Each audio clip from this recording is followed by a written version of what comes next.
बिस्मिल्लाहिर्रहमानिर्रहीम। अस्सलाम वालेकुम स्टूडेंट्स। प्रैक्टिकल नंबर 1 में हमने इससे पहले 3 गेट्स को जो है वो देखा, और गेट, एंड गेट और नॉट गेट।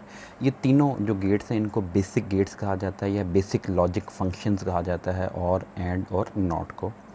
इसके अलावा जो गेट्स हैं, दो जिनके बारे में हमने यहाँ पर जो है वो स्टडी करना है, वो हैं नॉर गेट और नैंड गेट। इन दोनों को यूनिवर्सल गेट भी कहा जाता है, क्योंकि ये कोई से भी दो जो बेसिक फंक्शंस हैं उनको कंबाइन कर देते हैं। जैसे और नॉट को इकट्ठा करें उसको नॉर कहा जाता है, और इसी तरह से अगर आप एंड और नॉट को इकट्ठा करें तो उसको नैंड गेट कहा जाता है। ठीक है, अब इसमें बेसिक आप देखें कि जो नॉट गेट था, नॉट गेट का सिंबल ये है कि एक इसकी इनपुट ए और इसकी जो आउटपुट है x, और वो किसके बराबर है, a कॉम्प्लीमेंट, यानी इनपुट को जस्ट इन्वर्ट करना इसका काम, तो इसलिए इसको इन्वर्टर भी कहा जाता है। सिमिलरली जो और गेट है, और गेट की एटलीस्ट 2 इनपुट्स होती हैं। ठीक है, तो ये 2 इनपुट और गेट हमने स्टडी किया था, a b, और ये इसकी आउटपुट, और आउटपुट जो है वो क्या होती है, लॉजिकल एडिशन होती है, a और b। यहाँ पर ये जो प्लस का सिंबल है इसको और कहा जाता है। और इसी तरह से एंड गेट की भी मिनिमम 2 इनपुट्स जो है वो होंगी, a और ये b, ये इसकी output x equal to a and b। तो ये जो डॉट है ये एंड का सिंबल है, जिसको लॉजिकल मल्टीप्लिकेशन कहा जाता है। तो अगर आपने नॉर गेट बनाना है तो नॉर गेट का सिंबल क्या होगा कि जैसा और गेट का सिंबल है सेम वही सिंबल आउटपुट पे बबल लगा दिया जाता है। ये जो बबल है इसको इन्वर्टर या इन्वर्जन साइन कहा जाता है, कि ये हमारी आउटपुट को क्या करता है, इन्वर्ट करता है। तो इट मीन्स कि ये जो नॉर गेट है ये 2 बेसिक फंक्शन और नॉट का कॉम्बिनेशन है। तो इसकी जो आउटपुट होगी वो होगी a और b। ये तो और का फंक्शन है जो कि यहाँ पर लिखा हुआ है। फिर आपने क्या करना है, इसको इन्वर्ट करना है, तो इसका कॉम्प्लीमेंट कर देना। तो ये है आपके पास नॉर गेट। अब नॉर गेट का ट्रुथ टेबल जो है वो हम यहाँ पर ड्रॉ कर लेते हैं, a b, और यहाँ पर हम इसकी आउटपुट जो है वो देखते हैं। 2 इनपुट से टोटल 4 कॉम्बिनेशन ही बन सकते हैं जो हम यूज़ करते आ रहे हैं अब तक 2 इनपुट वाले गेट के लिए। तो 0 0 0 0 पे आउटपुट 1 है, यानी आपने दोनों को इनपुट्स को ऐड करना है। 0 + 0 वो 0 ही होता है, और 0 का कॉम्प्लीमेंट करेंगे तो वो क्या आ जाएगा, 1 आ जाएगा। 0 1, 0 में 1 ऐड करें आंसर आएगा 1, लेकिन जब 1 का कॉम्प्लीमेंट करेंगे तो वो क्या बन जाएगा, 0 बन जाएगा।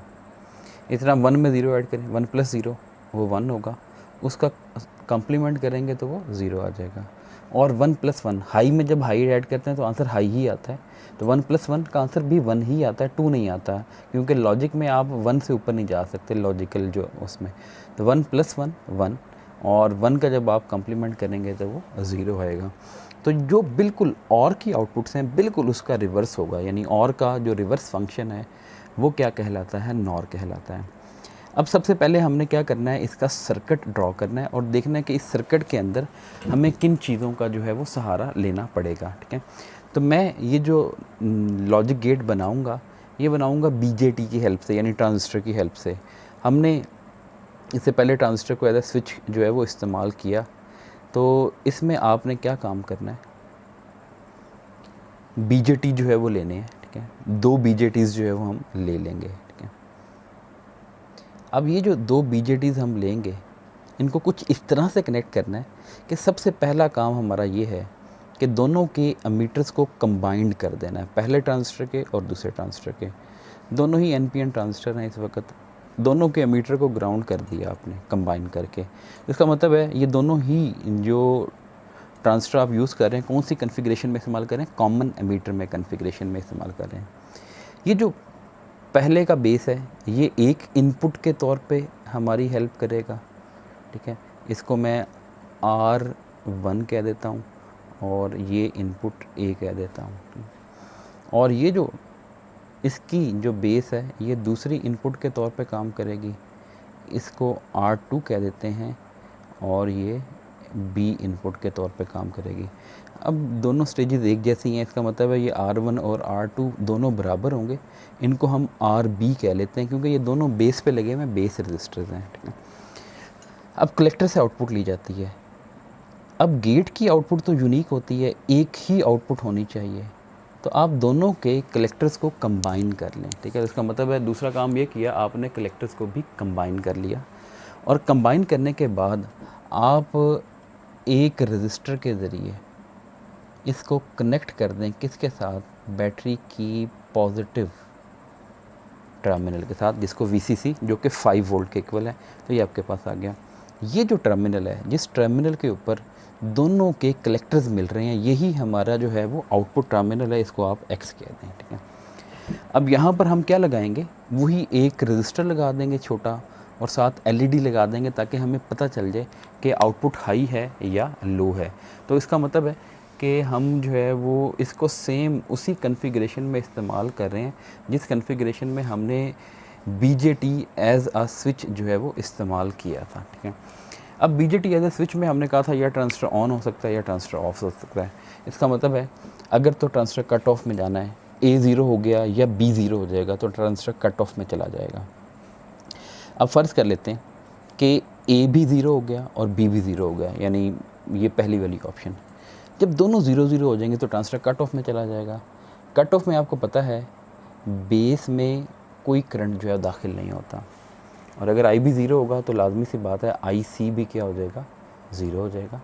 और आउटपुट आप ले रहे हैं कलेक्टर और एमीटर के दरमियान, ये कलेक्टर टर्मिनल है विद रिस्पेक्ट टू ग्राउंड, तो collector with respect to emitter VCE, और वो किसके बराबर होता है, वो होता है VCC माइनस ICRC। अब IC 0 है तो इट मीन्स VCE की वैल्यू किसके बराबर आ जाएगी, VCC। VCE को आप X कह चुके हैं आउटपुट को, और VCC मीन्स 5 वोल्ट, और 5 वोल्ट को डिजिटल लॉजिक में हाई वोल्टेज कंसिडर किया जाता है। तो इसका मतलब है कि जब ये पहला कॉम्बिनेशन आप इनपुट पे देंगे 0-0 वाला, तो उस वक्त आउटपुट क्या आएगी, 1 आएगी, ठीक है। तो इट मीन्स कि ये टेबल का हिस्सा फुलफ़िल हो जाएगा। नेक्स्ट, किसी एक इनपुट को अगर हाई कर देंगे, फ़र्ज़ करें आप A को हाई करते हैं या B को हाई करते हैं या दोनों को हाई कर देते हैं, तो उस वक्त कोई एक ट्रांजिस्टर या दोनों ट्रांजिस्टर कट ऑफ में चले जाए, सैचुरेशन में चले जाएंगे। इसको Q1 कह देते हैं, इसको आप Q2 कह देते हैं। तो फ़र्ज़ कर लेते हैं मैं ये तीसरा कॉम्बिनेशन अप्लाई करता हूँ कि A को 1 कर देता हूँ। जब A को 1 करेंगे यहाँ पर, इसका मतलब आप 5 वोल्ट जो है वो अप्लाई कर रहे हैं। 5 वोल्ट अप्लाई करने से क्या होगा, ट्रांजिस्टर सैचुरेशन में जाएगा, और सैचुरेशन में हमने कहा था कलेक्टर और एमीटर पे जो मैक्सिमम वोल्टेज आता है वो 0.3 होता है, जिसको VCE सैचुरेशन जो है वो कहा जाता है। तो इसका मतलब है ट्रांजिस्टर को अगर आपने सैचुरेशन में लेके जाना है तो उसके लिए आपको कितना करंट देना पड़ेगा, IC सैचुरेशन। IC सैचुरेशन किसके बराबर होता है, VCC minus VCE saturation divided bye RC। और IC सैचुरेशन जो असल में किसके बराबर होता है, वो होता है beta multiplied by IB minimum.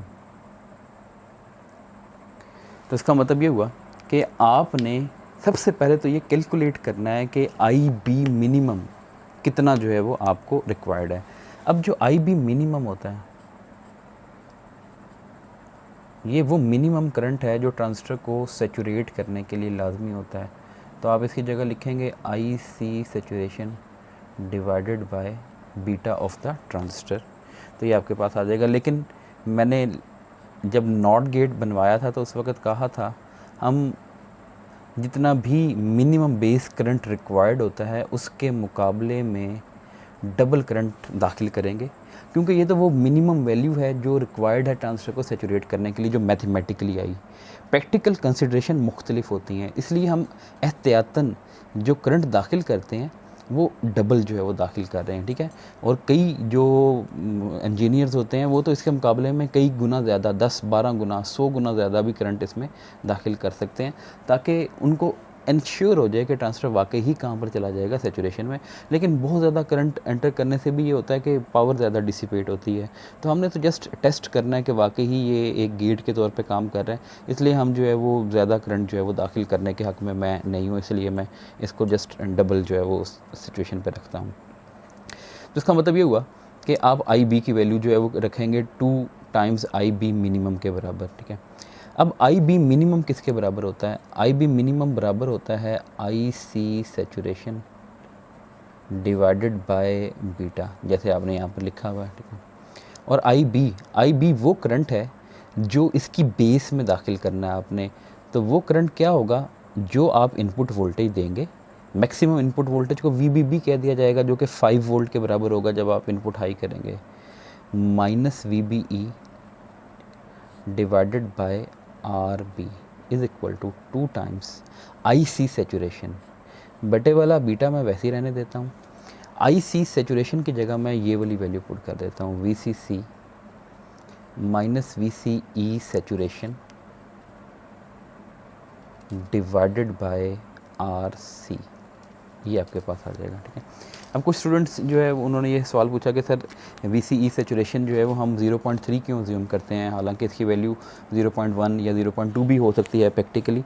तो बेटा जब हम ये बात करते हैं यानी डिज़ाइन करते हैं तो हम लिमिट्स के ऊपर बात करते हैं कि मैक्सिमम लिमिट क्या है उसकी, वो मैक्सिमम है 0.3, इसलिए हम अपनी कैलकुलेशन में जो मैक्सिमम वैल्यू है उसको इस्तेमाल कर लेते हैं, ठीक है। अब वी बी बी की वैल्यू है 5, वी बी ई 0.7 है सिलिकॉन के लिए, ये आर बी हम ले लेते हैं 2, बीटा हम 100 जो है वो ले लेते हैं जो इसकी डाटा शीट पे लिखा हुआ है C945 ट्रांजिस्टर की डाटा शीट पे, V C C 5 minus 0.3 over R C. ये हमारे पास जो है वो इक्वेशन आ गई है, यानी जो इक्वेशन हमें बताएगी कि हमारे आर बी और आर सी के दरमियान कितना जो है वो गैप है। अब ये आ जाएगा आर बी इस साइड पे, 5 माइनस 0.3 4.7 होता है, उसको 2 से मल्टीप्लाई कर दें, ये आ जाएगा 9.4, और 5 माइनस 0.7 4.3 होता है, उसको 100 से मल्टीप्लाई कर देंगे, आर सी भी इधर आ जाएगा, तो ये आ जाएगा 4300 आर सी। तो ये हमारे पास वही इसका ट्रिवियल सोल्यूशन आ गया। और ट्रिवियल सोल्यूशन जो है वो आप जानते हैं कि ट्रिवियल मींस कि बहुत ज़्यादा जो है वो इसमें हमारे पास ऑप्शंस होती हैं। हम किसी एक वेरिएबल को फ़िक्स कर लेते हैं और उस एक वेरिएबल को फ़िक्स करने के बाद जो है वो क्या चीज़ आ जाती है, हमारे पास बाकी तमाम की तमाम वैल्यूज़ आती जाती हैं। तो हम अपना आर सी जो है वो फ़िक्स कर लेते हैं। हम आर सी की एक वैल्यू ले लेते हैं 220 ओहम, और आर सी की ये वाली वैल्यू यूज़ करके हम आर बी की वैल्यू निकाल सकते हैं। तो आर बी की वैल्यू आ जाएगी 43 इंटू आर सी, तो 4300 into R C which is 220, और ये 9.4 को इधर डिवाइड कर दें, तो ये आपके पास आर बी की वैल्यू आ जाएगी जो कि 100 किलो ओहम के राउंड अबाउट आएगी, ठीक है। तो आप इसको चेक कर लीजिएगा ये कितनी जो है वो आती है, 88-89 किलो ओहम, तो उसके करीब 100 किलो ओहम ही हमारे पास अवेलेबल होता है। तो इसका मतलब है कि हमने यहाँ पर डिसाइड कर लिया हमने आर सी कितना इस्तेमाल करना है, आर बी कितना इस्तेमाल करना है। और बिल्कुल लास्ट स्टेप कि हमने कहा था इंडिकेशन के लिए यहाँ पर हमने एक रजिस्टर लगाना है, और एक रजिस्टर के साथ हम सीरीज़ में क्या लगा देंगे, एक एलईडी लगा देंगे वाइट कलर की क्रिस्टल एलईडी। तो इस रजिस्टर को मैं कुछ नाम आर कह देता हूँ। तो आउटपुट पे मैक्सिमम जो वोल्टेज आ सकता है वो कितना आ सकता है, 5। ये 2 हिस्सों में तकसीम होगा,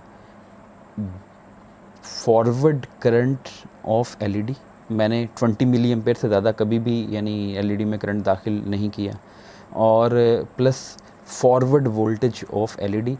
एलईडी वाइट का हमने फॉरवर्ड वोल्टेज 3.2 जो है वो लिया हुआ, जो उसका एक स्टैंडर्ड नॉमिनल वोल्टेज होता है। तो ये 3.2 इधर आके 5 में से माइनस होगा 1.8, 20 मिली एम्पेयर। जब इसको एम्पेयर में कन्वर्ट करेंगे तो 0.02 आ जाएगा। तो यहाँ से आर की वैल्यू 90 ओहम, तो इट मीन्स हम यहाँ पर रजिस्टर जो है वो 90 ओहम का लगाएंगे। अब हम जो है वो इस सर्किट को इम्प्लीमेंट करने की कोशिश करते हैं बोर्ड के ऊपर, और चेक करेंगे कि क्या वाकई ये ट्रुथ टेबल को सेटिस्फाई करता है या नहीं सेटिस्फाई करता। तो मैं ये आपके सामने जो है वो बोर्ड जो है वो रख लेता हूँ, और इस बोर्ड के ऊपर हम जो है वो 1 बाय 1 तमाम कंपोनेंट्स लगाते जाएंगे जो कि हमारे इसके मुताबिक हैं। तो सबसे पहला काम ये है कि मैं इसको थोड़ा जूम इन कर लेता हूँ ताकि हमारी जो है वो व्यू क्लियर हो जाए। तो मैंने ट्रांजिस्टर लिया, 2 ट्रांजिस्टर, उसी तरह से देखा कि इसकी जो फ्लैट साइड है वो मेरी तरफ है, तो ये लेफ़्ट वाला टर्मिनल एमीटर है, ये कलेक्टर है, ये बेस है। अगर मैं उल्टा दूँ, यूँ कर दूँ, अब फ्लैट वाली साइड इस साइड पे हो गई, अब अमीटर मेरे दाएं साइड पे है, ये दरमियान में कलेक्टर और राइट साइड पे बेस, तो मैं इसको ऐसे ही लगा रहा हूँ, ठीक है, कि मैंने अमीटर को जो है इस तरह से। तो अब आप देखें सिचुएशन ये है कि ये वाला जो बिल्कुल ये राइट वाला ये अमीटर है, ये दरमियान में कलेक्टर है और लेफ़्ट वाला बेस है। अब बेस पे आपने इनपुट देनी है एक रजिस्टर के ज़रिए, तो मैंने ये रजिस्टर लिया, वही 100 किलो ओम का, बेस पे हमने कहा था आर बी की वैल्यू 100 किलो ओम जो है वही, उसका एक टर्मिनल तो उसी लाइन में लगा दिया जिस लाइन के अंदर क्या मौजूद है, जिस लाइन के अंदर हमारा रजिस्टर जो है वो मौजूद है, तो बेस, और दूसरी लाइन जो है वो वहीं पर लगा दी। इसके साथ जो है मैं एक वायर कनेक्ट कर दूंगा और ये जो वायर है ये हमारी इनपुट ए के तौर पे काम करेगी, ठीक है। तो इसको आप किसी साइड पे एडजस्ट कर दें। दूसरा, अब आपने ये दूसरा ट्रांजिस्टर उठाया, अब मैंने इसकी फ्लैट साइड अपनी साइड पर रखी, जी एमीटर कलेक्टर बेस, मैंने सेम इसी कन्फिग्रेशन में इसको लगाया और तरीकाकार मैंने ये इस्तेमाल किया कि जिस लाइन में पहले ट्रांजिस्टर का अमीटर था उसी लाइन में दूसरे ट्रांजिस्टर का अमीटर दाखिल कर दिया, क्योंकि मैंने दोनों अमीटर्स को क्या करना था, कंबाइन करना था। तो एक ही वर्टिकल लाइन में आपने इनको दाखिल किया और फिर आप क्या करें, इनके साथ जो है एक वायर लगाएं, ठीक है। वायर का जो दूसरा टर्मिनल है वो आप इसको ग्राउंड के साथ बिल्कुल लो वाले टर्मिनल के साथ कनेक्ट कर दें। तो अब ये अमीटर्स का मसला भी हल हो गया। ये जो दूसरा ट्रांजिस्टर है इसका बेस राइट साइड पे है, फिर क्या करें, जैसे इसके बेस पे आपने एक रजिस्टर लगाया, इसके बेस पे भी रजिस्टर चाहिए, वो 100 किलो ओम का ये रजिस्टर लगाया आपने और यहाँ पर जो है एक वायर आप इसके साथ कनेक्ट कर लें, ठीक है। तो ये हमारी इनपुट बी है, ठीक है। तो इसका मतलब है ये एक इनपुट ए आ गई, ये एक इनपुट बी आ गई। अब कलेक्टर्स का मसला, दोनों के कलेक्टर्स को कंबाइन करना है। तो सबसे पहला काम, आप दोनों के कलेक्टर्स को कंबाइन करें। ये वाला कलेक्टर इसके सेंटर में, ये वाला कलेक्टर इसके सेंटर में, ठीक है। तो दो टर्म आपने कलेक्टर्स को कंबाइन कर दिया। जब आपने कलेक्टर को कंबाइन कर दिया, आपने रजिस्टर आरसी का एक टर्मिनल उन कलेक्टर्स की जंक्शन यानी जहाँ पर उनको कंबाइन किया हुआ उसके साथ लगाना है, दूसरा वीसीसी के साथ लगाना है। तो मैं 220 ओम वाला रजिस्टर लेता हूँ और एक हिस्सा इसका कलेक्टर के साथ, दूसरा हिस्सा ऊपर वीसीसी के साथ जो है वो लगा देता हूँ। अब लास्ट स्टेप, आउटपुट लेनी है कलेक्टर से। दोनों के कलेक्टर से ली जा सकती है क्योंकि कलेक्टर दोनों के कंबाइंड हैं। आपने वही 100 ओम का रजिस्टर उठाया, क्योंकि 90 का तो है ही नहीं हमारे पास, 100 ही है, कलेक्टर के साथ लगाया और उसका नीचे वाला टर्मिनल कहीं पे भी लगा दिया और साथ ये एलईडी का बड़ा टर्मिनल यानी पी रीजन जो है वो क्या करना है ऊपर और एन रीजन जो है वो नीचे लगाना है। तो ये आपके पास जो है वो सर्किट यहाँ पर बन गया। अब मैं क्या काम करूँगा कि मैं ये बैटरी जो है वो लेता हूँ, इसी तरह से मैं यहाँ पर बैटरी जो है वो लगा लेता हूँ, ठीक है। और इस बैटरी का मैं एक टर्मिनल जो है वो ऊपर पॉजिटिव वीसीसी के साथ लगाता हूँ। तो ये आप समझें, ये पॉजिटिव वीसीसी के साथ आपने कनेक्ट कर दिया और इसका जो दूसरा टर्मिनल है ये मैं कनेक्ट करता हूँ इस ग्राउंड के साथ। तो मैं ये ग्राउंड टर्मिनल के साथ लगा देता हूँ। इस वक्त देखें दोनों इनपुट्स जो हैं वो क्या हैं, 0 0। तो 0 0 पे आउटपुट क्या आनी चाहिए थी, 1 आनी चाहिए थी, ठीक है। तो मैं अब जो है इसको यहाँ पर रखता हूँ। दोनों इनपुट 0 0 का कैसे पता चला, मैंने कहा जी फ्लोटिंग है इस वक्त। तो फ्लोटिंग को हमने जो है वो इस तरह से जो है वो वेरीफाई नहीं करना था, हमने इसको ग्राउंड करना है। ये भी 0 कर दिया, ये भी 0 कर दिया। तो देखें दोनों 0 किया, आउटपुट अभी भी 1 है, एलईडी जो है वो ऑन है। बाकी अब ए को 0 रहने देखें जी, ये गोल्डन वायर जो है ए को ज़ाहिर करें, इसको 0 रहने दें, बी को 1 कर दें। 1 करने का मतलब है इसको ऊपर कनेक्ट कर दें। जैसे ही बी को 1 किया देखें एलईडी ऑफ हो गई, तो इसका मतलब है ए 0 बी 1, आउटपुट क्या होगी, 0 हो गई। अब आप दोबारा से बी को 0 करें, ए को 1 करें, ये ए को 1 कर दिया।